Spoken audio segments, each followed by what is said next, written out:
Today's guest, Shammah Dahl, is more than a global business advisor and life coach.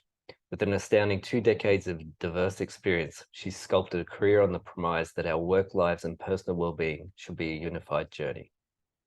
From working in top-tier agencies to think tanks and coaching thousands of entrepreneurs to greatness, Shammah's holistic approach resonates at the core of human potential. Whether it's embedding spirituality into the DNA of a business or leading large-scale transformations, her passion for wellness and a heart-based life is clear. Welcome, Shammah. Thank you, Ash. Oh. Beautiful to be here with you. Yeah, wonderful to have you here on Beyond Turning Points. Mm-hmm. You've had a few key turning points in your life, and I'm wondering if you can tell myself and the listeners what life was like for you as a child. What was life like? What was life like as a child? Okay, so I grew up in the bush, in a semi-rural property. So wonderment was kind of built in to the way I lived. And that was fostered by my dad.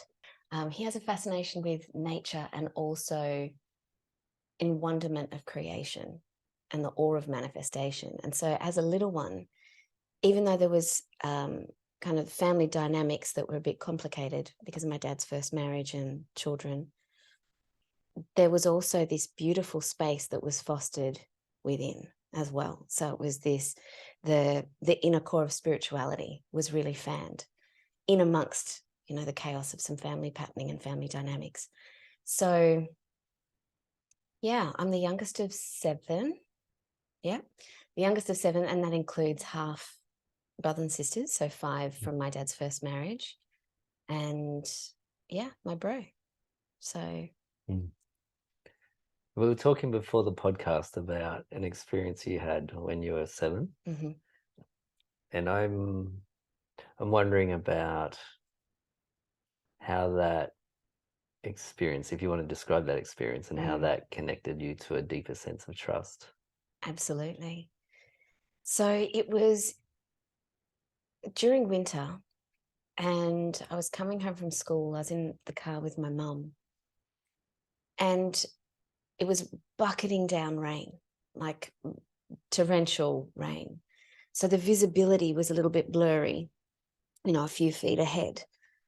You could still make out shapes and all of that. And I used to love rain like that because at the back of the house, there's Molonglo Gorge. And whenever that would fill, you could hear it resonate through the valley. And so it was one of those days. So the pulse of nature was very strong. And I remember we were driving in the driveway, and it was almost like this magnetic pull to look to my right. And as a child, I didn't even second guess it. It was just what's over there. And so something was pulling my attention, and I looked over, and probably about 30 meters away, 35 meters away, was a big red kangaroo. And something within me said, you need to get out of the car and just get over to that big red and meet it. Didn't second guess anything. And I remember Mum had barely pulled the car up, and I just flung the door open, didn't hesitate to sprint off into the rain. And I could hear my mum, Shammah, what's going on? I didn't care. I was so focused on this big red kangaroo. And I remember as I was running over to it, because I was sprinting, it was eating and standing up and looking at me. And it was making eye contact. And for people that know big red kangaroos, they're known for being quite territorial and potentially very aggressive. I didn't sense any of that in its field at all. And so as I was running over to it and it was making eye contact with me, I could feel this tremendous amount of just joy of meeting this being, meeting this creature. And as I approached it, I didn't slow down either. I just ran right up to it, and it didn't flinch at all. It didn't even move. It just kept maintaining eye contact. And I remember looking at its chest, and its chest was, much taller than me. And I remember just looking at it and thinking, wow, this being is just exquisite. And again, we were holding eye contact, and I just put my hand out and put my hand on its chest, on its heart. Mm. And he, because I could tell it was a male, he and I just stared in each other's eyes, and it felt timeless. It absolutely felt timeless. And I remember the awe and the majesty and the beauty and the deep trust that was just intrinsic in that moment. You know, there wasn't a need to access anything else other than just pure presence in that moment. And since then, and I don't know how long I was there with him for. I was the one that disengaged, he didn't. Mm. And I remember just feeling overwhelmed with gratitude as well for sharing this moment with this being. And I felt different. I've completely felt different. And at that age, I didn't have the language as to what had changed, but I just felt that something had changed. And later, as you know, as I went through my childhood and adolescence and well into adulthood, I remembered that moment. And what changed after that was a deep sense of trust of animals and their sentience. I've always been deeply connected with animals, especially growing up in the bush. But it was that moment as well of having that extended moment with that being that changed. It changed the game for me. Mm. Yeah. Yeah. And so do you have pets now? I do. I've had Yeah. pets my whole life. Mm-hmm. Yeah. So I have a beautiful German Shepherd called Aslan. Mm-hmm. Mm. The lion from the Witch in the The Wardrobe. Lion, the Witch, and the Wardrobe. Yeah. Yeah. Okay. Mm. Yeah. And what kind of dog is he? He's German Shepherd. Yeah. Mm. And I'm wondering about going from 7 years old Mm-hmm. and this experience of trust of animals, Mm.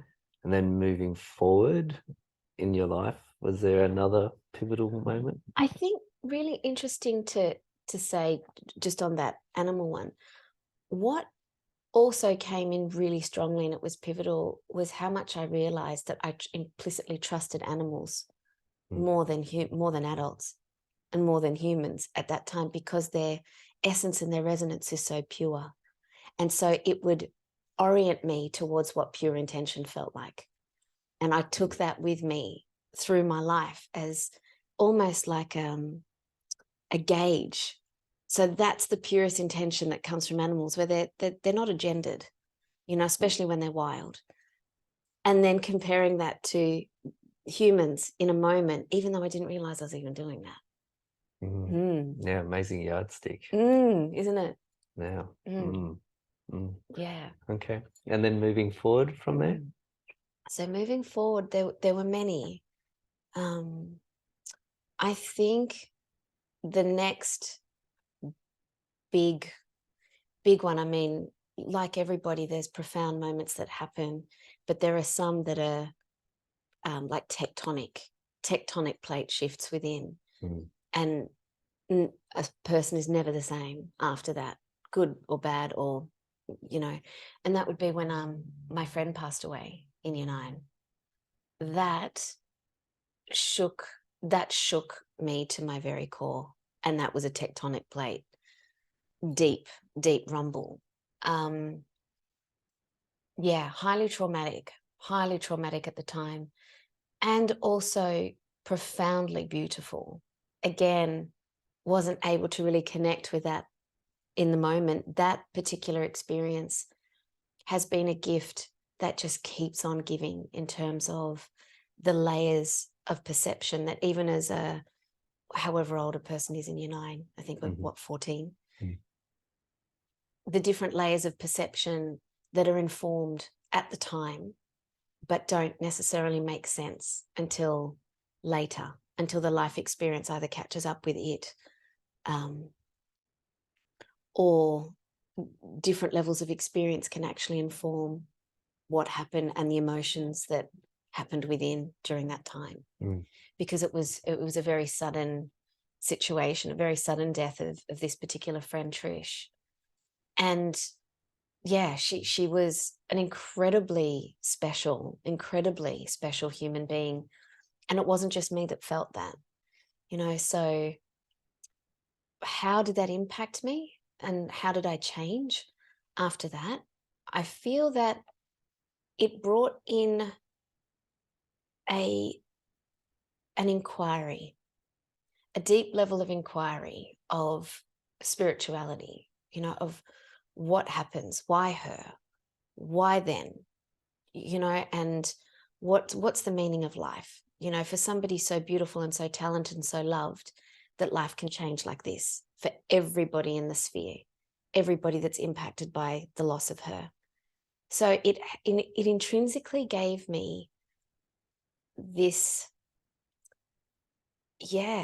spiritual inquiry that I think, again, hindsight's an amazing tool, and looking back on it, at that age, I was researching things that, paranormal and things like this, to try and get an understanding of some of the experiences that I had through that experience of processing her passing.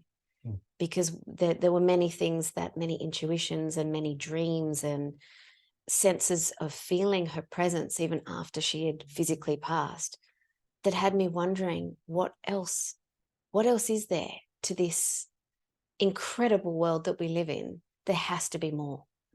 There just must. And so at that age, that was an interesting inquiry, an interesting lens to walk through life with from 14.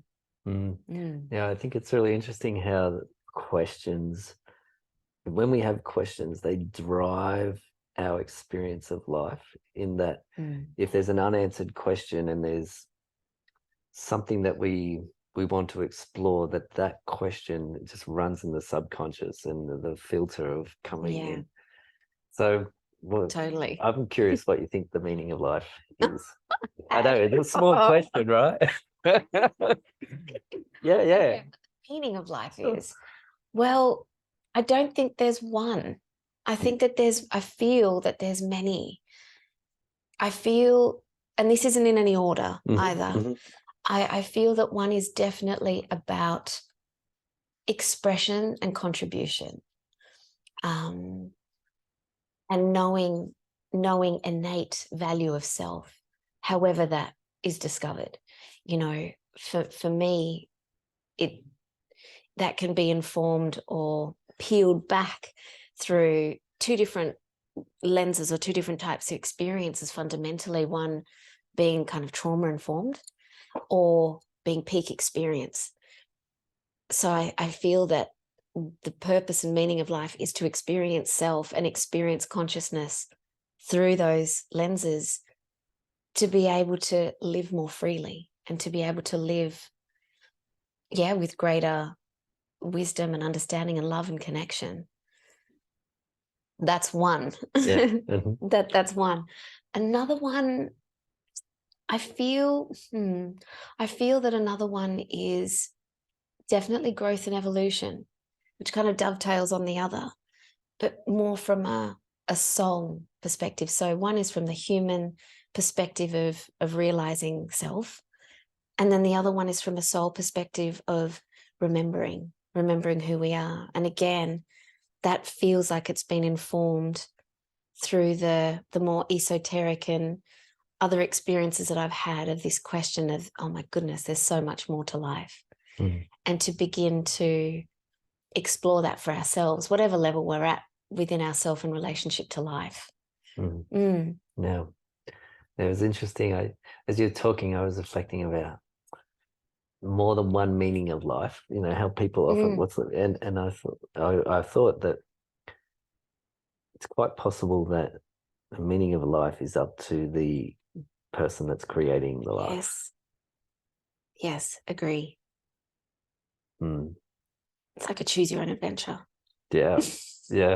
Which is something I'm learning more and more and more about life, and having my own sort of pivotal moment. Of course, there were many, but almost dying 8 years ago, and that changed my adventure. That was like, and ever since then, the question, how do I live life from my heart? What's the work? And then that's driven my creation. And so more and more coming into the depths of how do I create a life that I love? And actually, I am in the captain's wheelhouse. Yeah. Yeah. So how do you create a life you love? How do I create a life I love? Great questions, Ash. I feel first it's about understanding of what creates joy and connection. So really understanding what the values are at that point in time, what the value set is and what the priorities are. Because I've watched my own priority set shift and change over time. Essential nature remains the same. However, the priorities and values can shift. So for me, it's about aligning my essential self with the values and priorities that are happening at the time, and living that, really embodying that and living that, and pursuing that, but not pursuing it at the cost of, chasing down a goal. For me, I've found that the sweetest times have been where I've allowed things to be, had a goal in mind, but still allowed it to be. Yeah, I don't know how else to explain that. As in allow it, as in the goal's there, but you're just going to let go and keep doing whatever, knowing that vision is there. Yeah, so the vision is there. So I've had moments where I've chased a vision, and it's been a very, the way I'd put it is a very focused, very disciplined, very driven part of myself that's kind of chasing this goal or chasing this vision, as opposed to becoming it and allowing myself to walk it and become it rather than chase it. And so it's a subtle difference within. It's still staying focused, but it's actually allowing myself to become it rather than chasing it. Yeah, that resonates now. Because most coaches my experience with most coaches is goals, punch out the goals, get the goals. And I know from diving into dopamine releases, so if I'm attached to the goal, I get the dopamine when I get the goal. Yeah. And then it's fleeting and it's gone. Yeah. And if I don't get the goal, there's no dopamine. Whereas if I be in the process, the dopamine comes from being in the process. And that's something that I really like exploring, is process goals. And that, beautiful. The goal is being. I've often sort of said the goal is for me to sit in the chair and do the work and practice, and that's the goal. It's not the goal is to create a song, release a song. It's not the numbers connected to how many people listen to the song. Because if I'm attached to the numbers, I get fried. Of course. Yeah.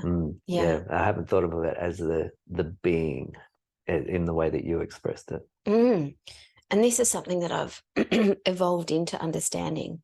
So becoming the resonance of whatever it is that I'm wanting to align to. Yeah. So instead of it being separate to me and chasing something external, it's like, okay, now we're getting a bit quantum here. It's great. It's great. I love quantum. And I think too, for people listening, the resonance is like, how do I become resonant with something to attract or become what it is? Yeah. So given that there's an infinite field of possibility and alternatives that are there, and I've been listening to this amazing audiobook called Reality Transurfing, which goes into, so for the audience, if you'd like a really great book to listen to is that by, I think it's a Russian physicist called Vladimir. His surname, can't recall right now. Anyway, it's fantastic. And it does go into a lot of the detail of this. And it deeply resonates because, again, it's about knowing that these things are possible. Yeah. And not keeping separate to the thing. So, for example, I remember recently, so practical example, I needed to move house, and I have a big dog. So I've got a, 40-kilo German Shepherd who's quite wild, and I want to stay in the eastern suburbs. And so, and I wanted a very particular space. And so I was thinking, okay, well, I need a big house and this, that, and the other, and time is short because I've been doing relatively short-term rentals at the moment for freedom purposes. But anyway, that's another story. Mm. And I remember saying to myself that, okay, this is the ideal location I would love. This is the ideal space I would love. And it just wasn't happening. Just wasn't happening in the way that I needed it to, in the timeline that I needed it to. And so I have a family property down south. And so I said to myself, okay, worst case scenario is that I go down south for a little bit and focus on writing my book, because that's writing my book at the moment. And that's still a win. It's a total win. And then I took a step back and I said, okay, applying this lens to the becoming process, I said, how do I want to feel in my new space? What's the resonance of the feeling state that I would love to be in? So again, it shifted from chasing this thing to going, oh, let me just take a step back. And I remember making a list of just, what's that state? Okay, it's light filled, it's spacious, it's beautiful, it's inspiring, it's connected with nature. It's, it was quite a list. And I was like, okay, well, where am I being those things in my day to day? And I literally forgot about the list and had resigned myself to whatever needs to happen will happen. Literally the next day, as it so often happens, a potential place came in, which was in Tamarama in Bondi, close to Bondi. Yes. And I saw the pictures and I was like, wow, that's stunning, absolutely stunning. And I went to go see it, and it all happened like this, and moved in, and absolutely incredible.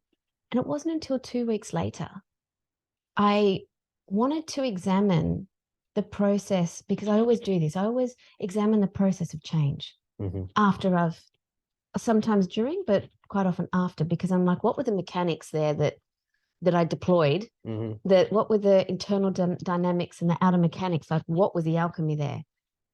I had totally forgotten about that thing that I had written.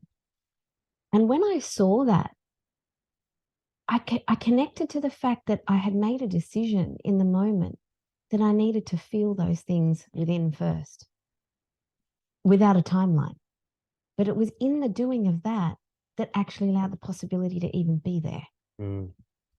Yeah. Do you know what I mean? Yeah. Yeah. It was wild for me to review that and just be like, that's what happened. Yeah. And thinking too about when we chatted yesterday, we were talking about the prefrontal cortex and how it's a filter for information. Yeah. And I wonder if there's something there in that process where you're visioning and feeling what it is that you want to resonate with, that is aligning the prefrontal cortex to allow that information related to what it is you want to create to come in. For sure. I definitely think that's an element.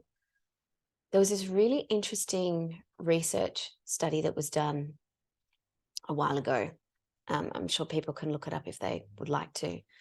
But what they did was they had two kittens. In one kitten's pen, they only had vertical toys, no horizontal toys. What's a vertical? Vertical, up and down. Right. So ladders that the kitten could climb and play on, and all of this. And in the other kitten's pen, they had only horizontal toys.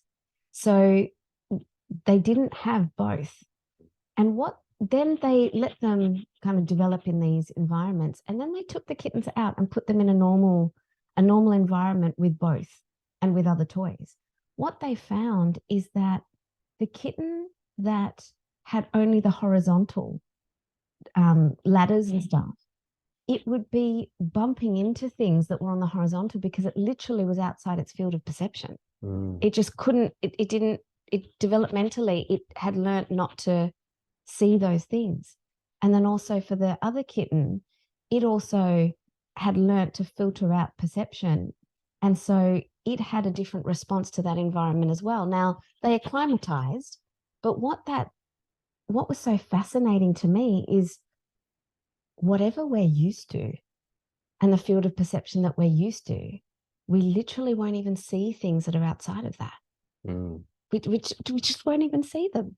Yeah. Yeah, we saw that in the last few years with the pandemic and people's belief systems around, this is what I've been told, this is what's true. And then, some people still holding on to that, even though there's lots of evidence. And, of course, I've got my filter, right? Yeah. I've got my filter on going, I'm suspect of government and pharmaceutical companies from my own experiences with them. And so then I have this filter that I'm operating in the world. Yeah. But then there was times where there was real difficulty connecting with people to have a conversation around, and people are so fixed on their views. For sure. Yeah. And so how did you navigate? What did you do? Fuck, it was hard. Yeah. Oh my God.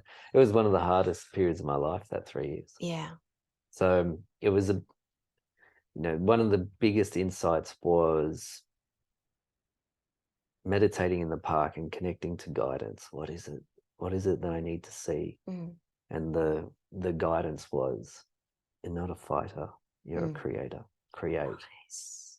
Right. And then, but I still had the fighter in me. Right. And there's been another experience in the past where the guidance has said, you're a fighter.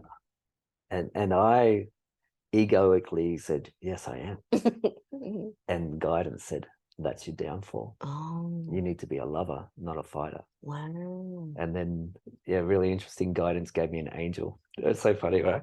And it says, I'm going to give you an angel. I'm like, oh, okay.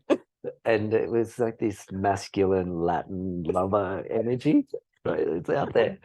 And I said to the angel, oh, what's your name? And he said, Angelo. And I laughed. I said, is that the closest name you could get to Angel? And he laughed. He said, yes, it is actually. Nice. So, but then he was showing me, it was a really interesting interaction. There was something near me, a noise, and I was resisting the noise. And he said, you're fighting. Love. And so really, and I think if there's something that I could really work on personally and let go of, is that fighter and that resistor, and not trying to resist things, and whereas trying to be more accepting and loving of things that are happening that don't agree with my conditioning. That's that's a big space. It's a big space. I mean, yeah. What does that mean to you, to be more loving and not as resistant?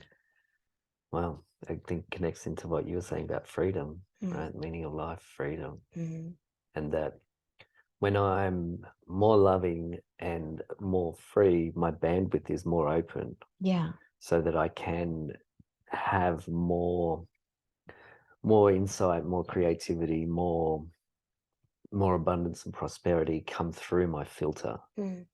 And so that I can create. Yeah, beautiful. I got a question for you. Go for it. So in your bio that you sent me, I saw about Edward De Bono. And so for people that don't know, Edward De Bono invented, that's probably not the right word, but created the concept of the 7 thinking hats. Yeah, six thinking hats. I've added one on. Yeah, but yes, there actually is scope for addition. Right. And so the 6 thinking hats were different ways of looking at a problem or an innovation. And I was a school teacher for 22 years. And in my early career, I used De Bono's thinking hats a lot. Probably for the first 10 years, I used it a lot with kids. And then when I started working with businesses, it really helped me, because I could go, that person's very aligned with black hat thinking, right? It was, what's the worst that's going to happen? And I realized it was a benefit to have somebody like that in the team who's saying, oh, what about this? But then, and my initial reaction was, God, why can't this guy just support something? But he had the black hat. So I'm curious how that came about, that you ended up working with Edward De Bono, and all the details about that. It's a really funny story, actually. really funny.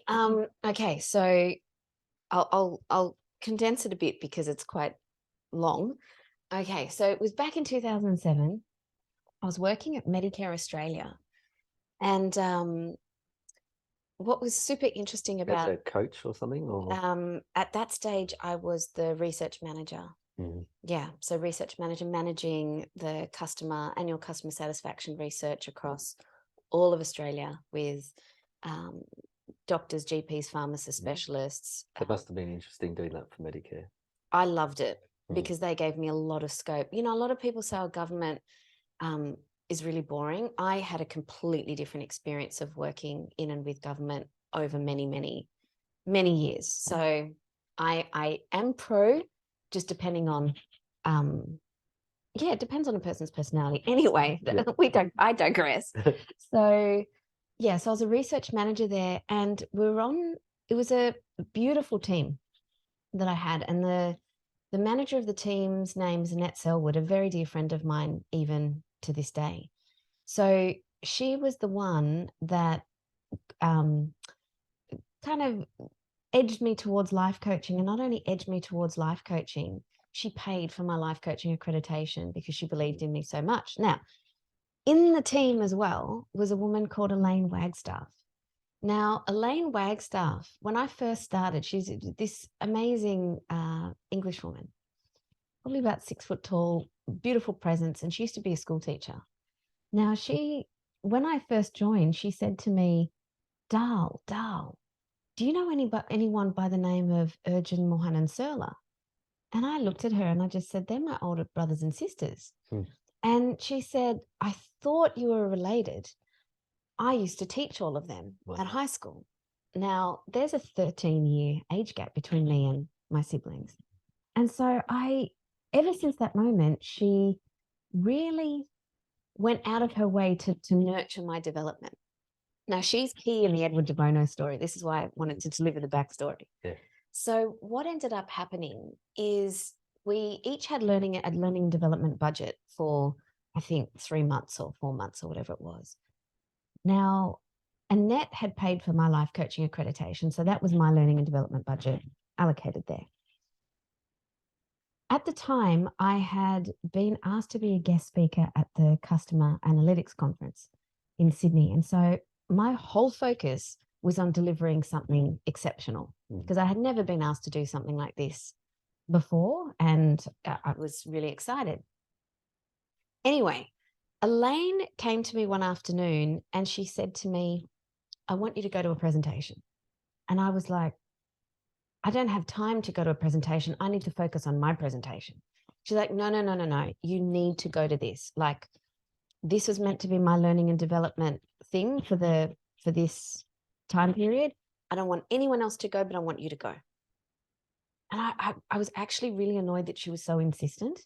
So I said, Elaine, like, I really need to focus. She goes, just trust me, you need to go to this. Okay, fine. So the time was getting closer, and it was on I think a Friday, and it was in Canberra at the Hyatt Park Regency.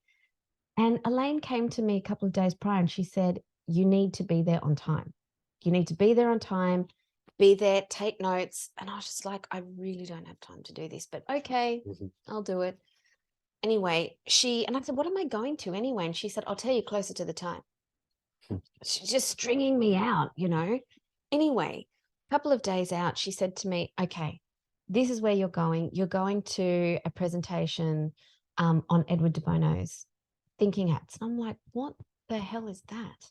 But I knew the name. It's like Edward De Bono. I think I've seen his books on my dad's bookshelf. Anyway, so I was like, okay, I'll go to this thing and then I'll be able to get some tools and tips to do my presentation. Okay, once I came to that, I was like, okay, good. I've got my focus. Yeah. So then she said to me, you need to actually be there early. I'm like, why are you making such a big deal of this? I will be there. Shammah, get there early, please. Get there early, get a good seat. Okay, fine. I'll just do what she says. So I rocked up early and went to the registration and basically said, they said, what's your name? I said, Shammah. I said, you're not going to find my name tag. It's going to be Elaine because I'm here on her behalf.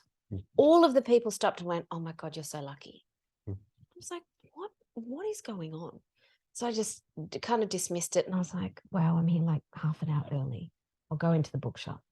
So I went into the bookshop and started flicking through Edward De Bono's books, and they were so good on lateral thinking and creativity and innovation and how to have a beautiful mind and all this kind of stuff. So I ended up buying like 8 books. Still had time left over. I was like, still 15 minutes early, got all the books, went into the kind of auditorium, and it was massive. It was like hundreds of seats there. There was no one in there yet. And so I went right front center, sat down. I'm like, okay, I'm here. Where is everybody else? Anyway, a man came and sat next to me, and he was very official looking, very official. And he looks over at me and he says, "Oh, this is so exciting. Are you excited?" Like, why does everybody keep saying that to me? I'm like, not really, you know? Yeah. And I actually said, look, I don't know what all the hoo-ha is about. I don't know what all the hoopla is. There's going to be some minion talking about Edward De Bono's stuff. Like, it was very rude. Yeah. And he just looked at me and just said, "Oh, you're in for a treat." And I said, "What do you do anyway?" And he goes, "Well, I'm the head of defense." And I was like, Right. "The head of defense?" And he goes, "Yeah, the head of defense in Australia." And I was like, okay, okay. When I said, "I don't even know why I'm here," I hear this laughter coming from stage. And I've looked up, and it was this man, and he had heard the whole conversation, and he found it very entertaining. And I kind of looked at him, and I'm like, why does he look familiar? And then I went, oh, okay. And I turned the book over, and it was him. And I thought, oh, it's actually Edward De Bono. It's not one of his minions. And you heard the whole thing. What's that? It was priceless. It was so funny. Anyway, he went on to do an amazing presentation. Like, it was incredible. I know why he advises countries and all of that kind of stuff, and prolific writer. And anyway, right at the end, he said, "Does anybody have any questions?" I did. I had a question, again, specifically related to the presentation that I was doing. And it was basically on how thinking hats is applicable in the different cultures, you know. So we've got the Western culture, which is primarily individualistic thinking, and then Eastern cultures, which is primarily collectivist thinking. And I was like, how do the 6 hats apply to a collectivist culture where they have groupthink? They don't necessarily think individualistically. And so I asked him this question because my presentation was on cross-cultural research. So I was really in that head. Anyway, I asked him the question, and he just looked at me and he said, "This doesn't happen often. I don't actually have an answer to that." And I was like, that's cool. It's just where my head's at the minute. Anyway. And so right at the end of the presentation, I felt like getting my book signed because I actually really enjoyed it. And I'm thinking, I need to go and get cracking into my presentation prep. I went to jump up on stage and say, "Can I have my book signed?" And this security guard jumps across and blocks me and is like, "No, he's not taking any signatures. He's not doing any signatures." I'm hearing similarities between the Big Red and Edward De Bono. You mentioned it. And so, yeah, so the security guard was like, "No, not having it." And then he said, "Just let her through. Come on, let her through." And so I said, "Look, would you mind signing my book?" And he said, "Not at all." And he signed the book and he just said, "That was a really great question you asked." And I said, "Well, thank you. I didn't mean to put you on the spot or anything. I'm just doing a presentation at the moment and that's where my head's at." And he said, no apologies. It was a really great question and all the best." And I was like, "All the best to you too, sir." You know, walked out. Anyway, as he was walking out, I pit stopped in a bookstore and he was walking past with all of these people around him, you know, all these official looking humans. And he walked past me and he went about 10 steps ahead and then he stops and he turns around and he walks up to me and he gets his business card out and he hands it to me and he says, "If you have any more questions for me or wish to tell me how brilliant you think I am, here's my card." And I've taken the card and he just giggled and walked off. And I was like, that was so arrogant. Yeah. So incredibly arrogant. So I pulled out my business card and I ran up to him and pushed past the security guards and tapped him on the shoulder. And I said, here's my business card. Mm. If you have any questions for me and wish to tell me how brilliant you think I am. Gave it to him and just kind of walked off. Mm. And then he came up after me and he just said, what are you doing now? And I said, well, I'm going home to go and focus on my presentation. And he said, do you want to come to lunch with the Prime Minister? And I just went, no, I don't. He's like, so was that Rudd? I can't remember who it was. It was 2007. Hmm.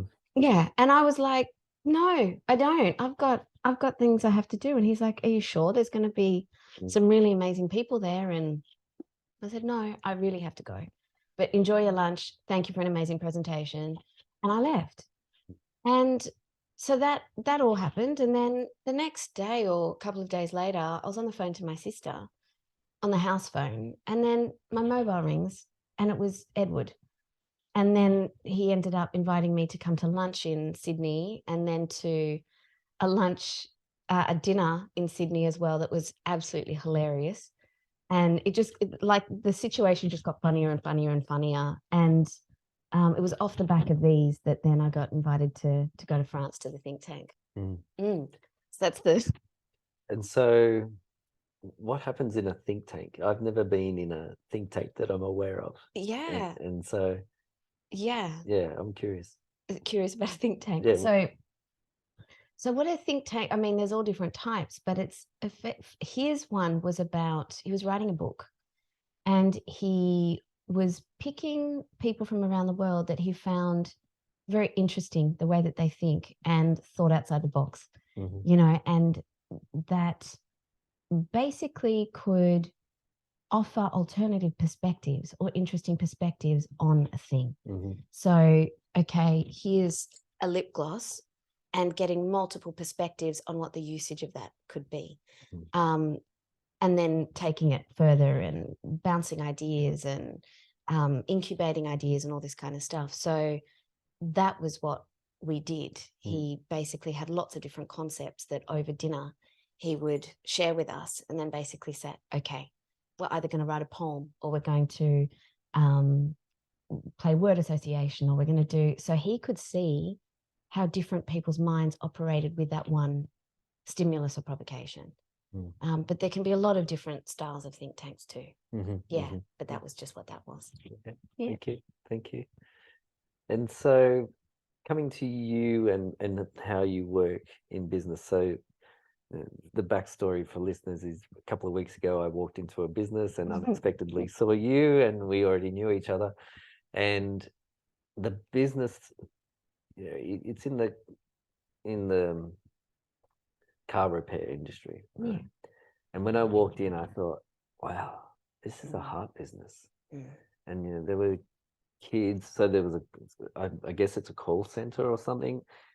It looks like a call center, right? Lots of people on computers, and so I walked in and there was kids in there, and then I saw you and you took me out the back and there was a fire pit and lunch had been put on and there was champagne. There were people sitting around laughing. There was a tree house for kids to play in, and I just thought, wow, this is an amazing heart business. So,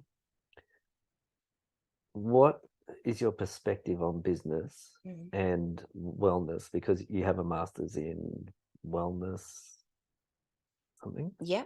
Master's in wellness and a master's in business as well. So master's in marketing and the two work together. So health sciences and Okay, so what's your perspective on the blend of wellness and business? And that something you said to me is that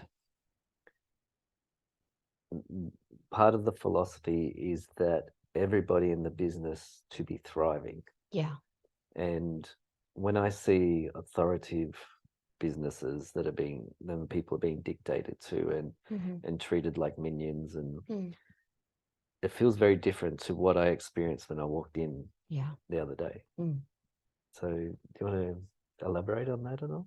Sure.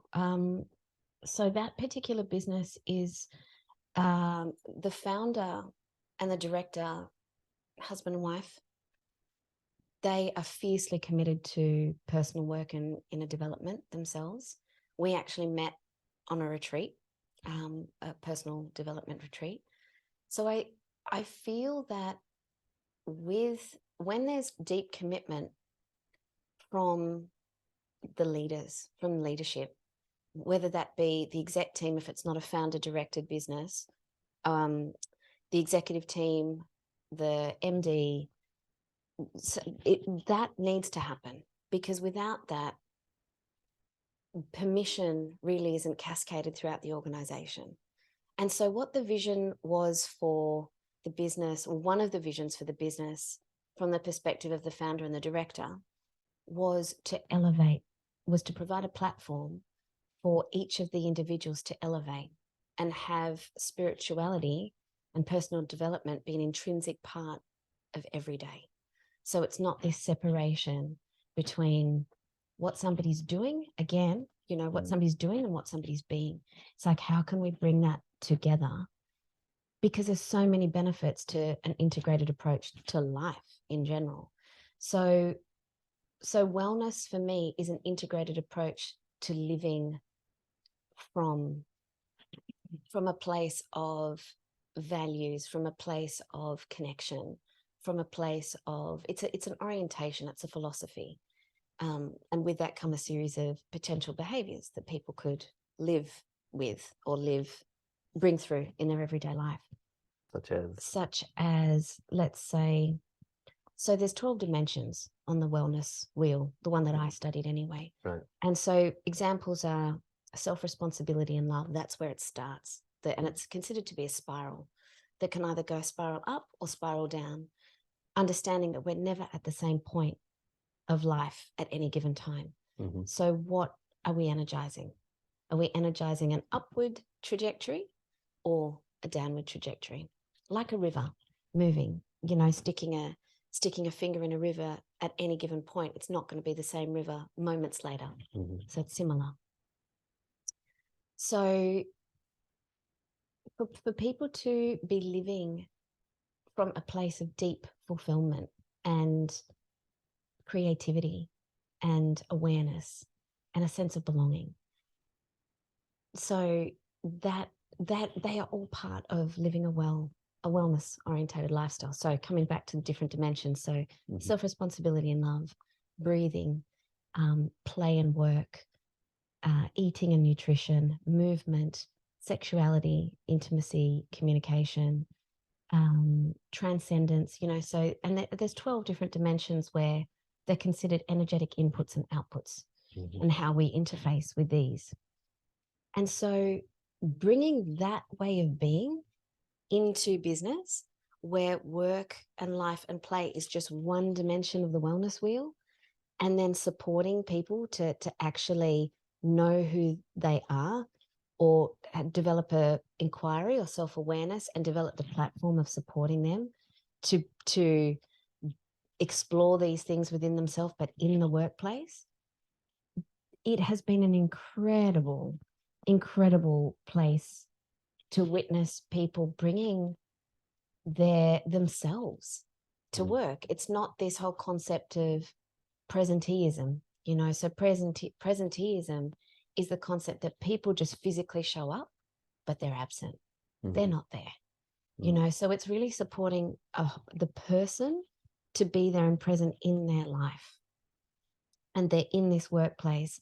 And so how can we support the whole space to thrive as an ecosystem? And so that, yeah, so your question, I think, was, how does wellness and business work together? That, for me, is how they work together, because a business is always an extension of the people that are in it. So how are they being supported to actually be the best version of themselves? And a lot of businesses play lip service to this and don't actually do it. And this place actually does. Right. And I can imagine it has a huge impact on productivity, innovation, all of it, creativity. People turning up for work, reduction in sick days, all of health days. And a thread of deep authenticity of being human, you know. And so that level of connection that's there, embedded into the DNA, and people wanting to bring their best foot forward and bring all of themselves, even when conflicts surface, It's like getting in there and getting the live facilitation happening and done. So it doesn't then handbrake the momentum of the workday. You know, if people are in conflict and then they've gone into shutdown and endorse or collapse and all this kind of stuff, they're not going to be able to be present, efficient, productive, innovative, creative, connected, all the things, the key ingredients required for an effective business. Yeah. I saw something yesterday about when people are in a reactive emotional state, their IQ, for want of a better description, IQ, right? Yeah. But it drops by about 40 to 65%. Oh, massive. And so when there's conflict in the workplace, do you have a structure or a system for working with that? Well, over the last year, since I've been working with this team, the structure was, let's be authentic. Let's actually talk about the real things that are going on. Let's have the process facilitated so people can actually share authentically what's happening for them. And also because it's underpinned by a coaching program and personal development program, people are supported to actually say, I'm being really triggered because of XYZ. It could be something, happening at home, or I'm not actually present at the moment because I've got this going on, or this person spoke to me like this and I found it like this. It doesn't matter. It doesn't actually matter what the reasons are. They're just supported to be honest. And so in that, the process can then unfold of genuine resolution and reconnection and understanding and compassion, Yeah. No wonder I walked in there and I just felt like, this place feels fantastic. And people look so happy. I see from friends and close ones when businesses don't foster the individual person and it's more about just getting the results out.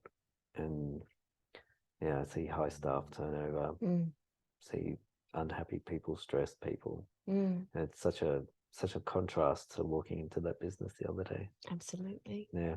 So it's very special. Yeah. So acknowledging the founders and director and acknowledging their commitment to making the world a better place and your commitment in that as well. Yeah. Nick and Helen are amazing. Beautiful to see. So what's next for you? Do you have any plans for anything? You mentioned a book. So the book, it's interestingly, it's taking shape at the minute, but it's going to be essentially about spirituality, like what's the place for spirituality and personal development in business, and how it actually drives and feeds effective leadership, and what the potential is when people come together genuinely supporting each other. It becomes almost irrelevant what the business direction is, because you've got a turbine of humans all on purpose that are values aligned, that they could really apply that model to anything, to any other, within reason, like that, if there's a values and skills attributes transfer. But it's going to be something to do with that. It's going to be something to do with the wellness and spirituality and leadership and how that's navigated in the workplace. Yeah, well, I can envision it being an amazing book because your insight, your connectedness, your ability to I'm having difficulties myself, ability to express eloquently thank you. what it is that you want to say. It's exceptional. Thank you. And so if someone wanted to get in touch with you, are you open to that? Of course. Yeah. LinkedIn is always good. All of my work up until now has all been word of mouth. So that's going to be the best place for them to find me. Okay. Yeah. I'll put a link in the show notes. Thank you. Okay. And also, what was the book you mentioned? Reality Transurfing. Transurfing. Yeah. Okay. I'll put a link to that book in the show notes as well. Amazing. And the other thing that's kind of in the pipeline and in the vision is retreats. is facilitating retreats. Yeah. Yeah. So that's definitely. Yeah. I can feel that. I'm like, that feels strong. Yeah. Feels strong. The Be force fun. is strong in you. Sash. Yeah. Well, Shammah, thanks so much for coming on Beyond Turning Points. You're welcome. Thank you. I learned a lot. I really learned a lot from our Thank you. conversation. It was super fun. Yeah, wonderful. Thank you. Thank you.